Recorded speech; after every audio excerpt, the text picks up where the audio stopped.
Hello guys, मैं प्रेम कुमार आप सभी का पावरफुल केमिस्ट्री 78 पर स्वागत करता हूँ।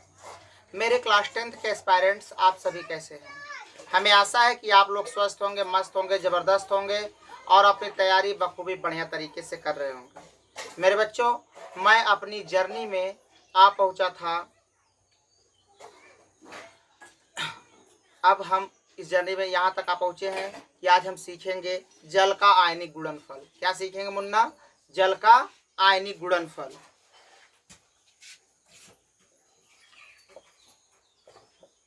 जल का आयनिक गुणनफल।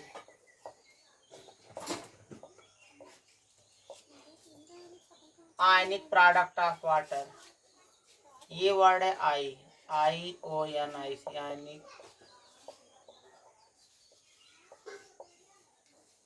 Product of water.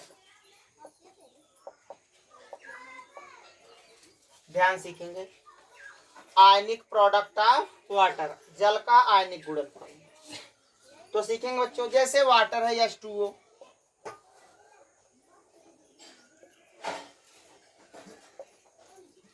ठीक। अब हम इसको तोड़ेंगे किसके माध्यम से? विद्युत के माध्यम से।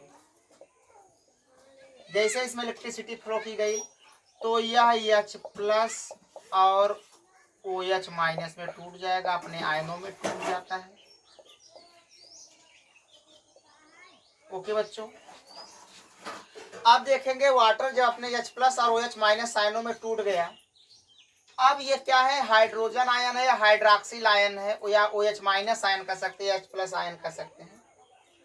अब इनका आयनिक गुणनफल अब जानते हो, H प्लस जो होता है इसका जो होता है गुणनफल होता है लगभग 1 × 10⁻⁷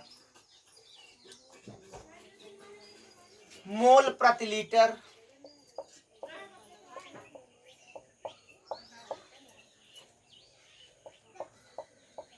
उसी प्रकार OH माइनस का भी कितना होगा?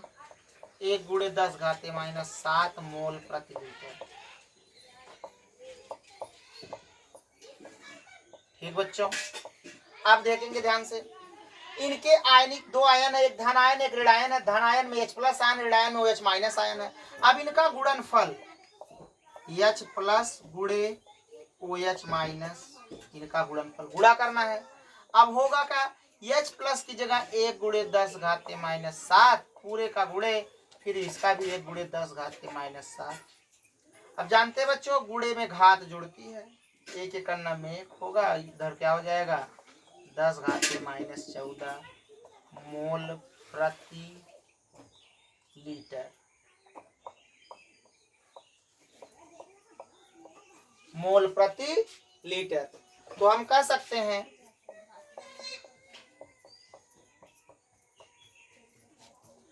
जल का आयनिक गुणनफल, जल के जो आयन है इनका गुणनफल कितना आएगा?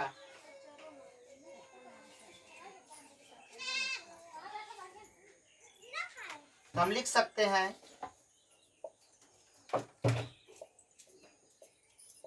जल का आयनिक गुणनफल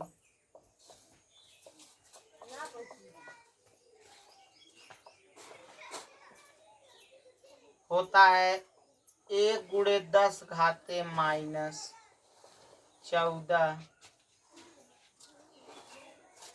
मोल प्रति लीटर।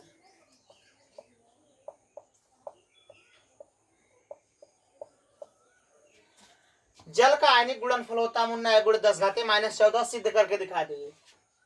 जल का आयनिक गुणनफल निकालने के लिए सबसे पहले वाटर में इलेक्ट्रिसिटी को फ्लो करेंगे, जिसमें जो जल होगा वाटर होगा H प्लस और OH माइनस आयन टूट जाएगा, और H प्लस का कंसंट्रेशन होता है लगभग कितना? 1 × 10⁻⁷ मोल प्रति लीटर। OH माइनस का भी होता है जितना H प्लस का होगा 1 × 10⁻⁷, इसीलिए दोनों आपस में जुड़ के H2O बनाते हैं। ठीक, अब इनका आयनों का गुणनफल करेंगे, H प्लस का गुणनफल, गुणनफल मतलब गुणा, OH माइनस का गुणा करेंगे 1 × 10⁻⁷, टोटल गुणे हो जाएगा 1 × 10⁻⁷, जो दोनों का मल्टीप्लीकेशन करेंगे 1 × 1 अर्थात 1 गुणे के करना में 1, और गुणे में जानते हो घात जुड़ती है, 10⁻⁷, 10⁻⁷ से हो जाएगा 10⁻⁴ मोल प्रति लीटर। इसलिए हम कह सकते हैं जल का आयनिक गुणनफल 1 गुणे 10 घाते माइनस 14 मोल प्रति लीटर होता है। कोई पूछे कि जल का आयनिक गुणनफल कितना होता है, 1 गुणे 10 घाते माइनस 14 मोल प्रति लीटर होता है। Okay guys, you can note it.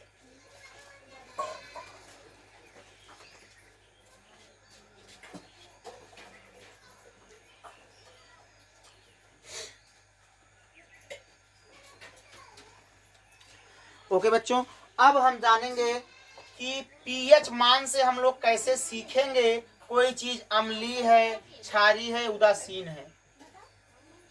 कोई चीज अम्ल है, क्षार है या फिर उदासीन है, देखेंगे बच्चों कैसे। पहले हम देखो लिखेंगे हाइड्रोजन आयन सांद्रण।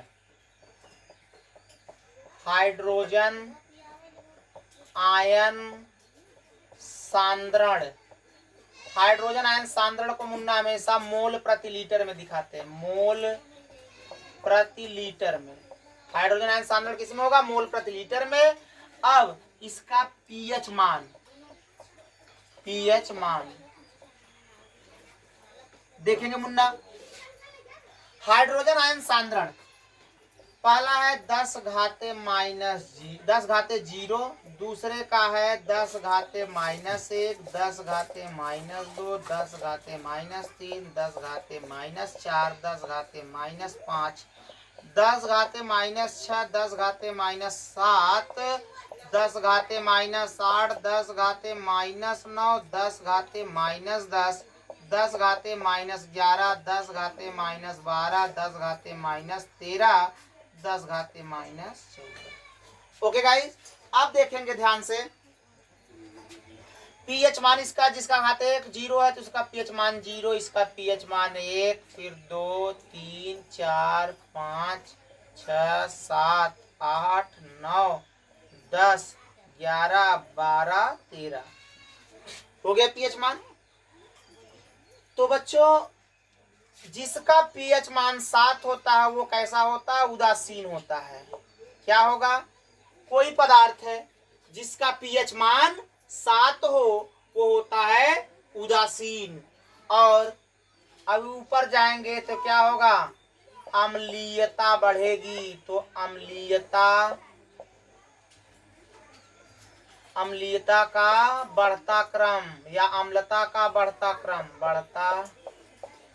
क्रम, यहाँ नीचे आएंगे तो क्षारीयता का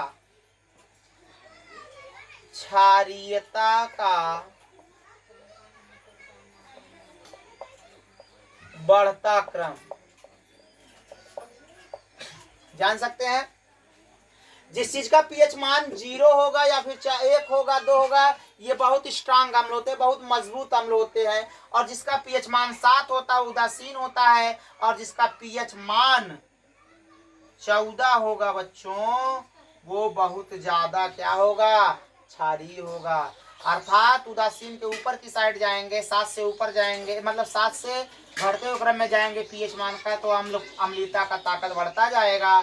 और 8 से 9 10 11 12 13 14 की साइड आएंगे तो क्षारीयता बढ़ती जाएगी, तो क्षार प्रबल क्षार होगा। ओके गाइस, और जानते रहिए, पहले इसे नोट कर लें तो आगे बताते हैं।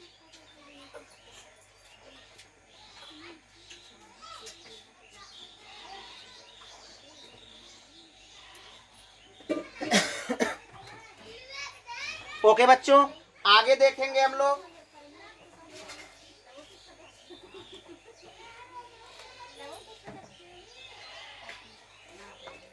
ध्यान देंगे, जो जल होता है शुद्ध जल, नोट में लिख लेंगे बेटा,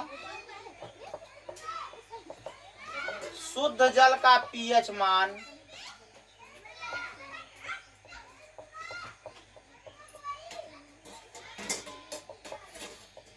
7 होता है। कितना होता है, 7 होता है। एकदम स्पेशली जानते रहिए, एग्जाम में पूछता है, कोई भी एग्जाम हो, चाहे रेलवे हो, एसएससी हो, तुम्हारा हाई स्कूल का खुद पूछता है बहुविकल्पी में। तो जानते रहिए शुद्ध जल का पीएच मान 7 होता है। ओके गाइस, अभी लिस्ट में बताएं हाइड्रोजन आयन सांद्रण जो मोल प्रति लीटर में दिया गया था, और पीएच मान जिसका हाइड्रोजन आयन सांद्रण 10 घाते जीरो था, उसका पीएच वैल्यू 0 था, जिसका 10 घाते -1 था उसका पीएच वैल्यू 1 था। तो हम कह सकते हैं बच्चों, जिस चीज का पीएच मान 7 होगा वो पदार्थ कैसा होगा, उदासीन होगा, अर्थात वो ना तो अम्लीय होगा और ना ही क्षारीय होगा।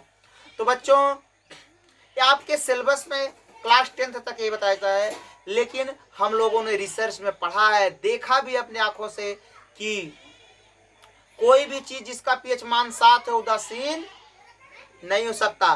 जिसका उदासीन पॉइंट जिस पर होगा वही उदासीन होगा। कोई भी पदार्थ हो जिसका न्यूट्रल पॉइंट जिस पर फिक्स होगा उसी पर वह उदासीन हो सकता है। जैसे देखेंगे बच्चों, हम लोग पढ़ते हैं लिक्विड अमोनिया। लिक्विड अमोनिया जो होता है, लिक्विड अमोनिया NH3, इस जानते हो इसका पीएच मान अगर 13 है तब ये उदासीन होता है। ये विशेष बातें जानते रहिए।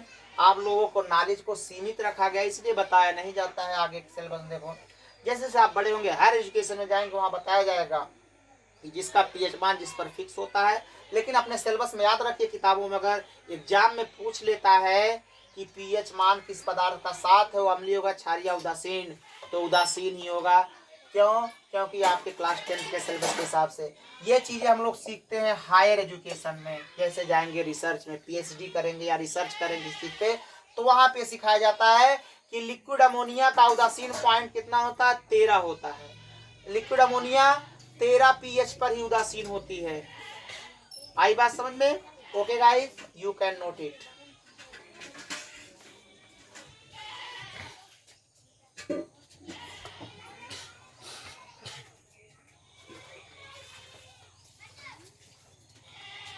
ओके बच्चों, आज बस इतना ही। इसी तरह से बने रहिए पावरफुल केमिस्ट्री 78 पर, और अपने दोस्तों को शेयर करना, सब्सक्राइब करना, लाइक करना और कमेंट करना बिल्कुल ना भूलें। So thanks, all the best, best of luck.